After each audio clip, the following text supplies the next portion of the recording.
港嘅核心價值。我哋而家推動緊嘅一個叫本土民主運動，由香港人自己去決定自己嘅命運。所以希望大家能夠明白，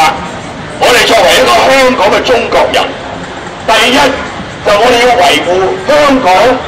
嘅核心價值，香港嘅司法制度、司法獨立、法治健全、言論自由，呢啲係我哋必須要去維護嘅。睇下今天喺台灣嘅中華民國，經過101年。呢一個中華民國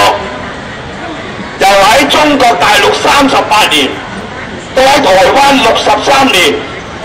只有近呢20年，我哋睇到個民主政治已經略見規模，人民可以一人一票選總統，一人一票選立法機關嘅成員，一人一票選呢個地方嘅行政首長，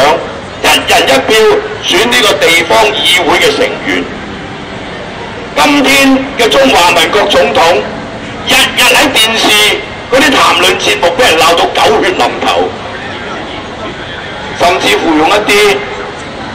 極端苛刻、尖酸刻薄嘅言語去對一個總統，但係個總統只能夠表示戒慎恐懼，如臨深淵，如履薄冰，好好為人民做事。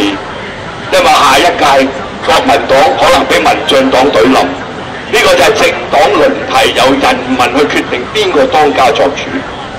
毓民講過好多次，我係唔承認中國共產黨嘅統治，幾十年來都係咁。我曾經係一個國民黨黨員，亦都因為李登輝搞台獨，我退出國民黨。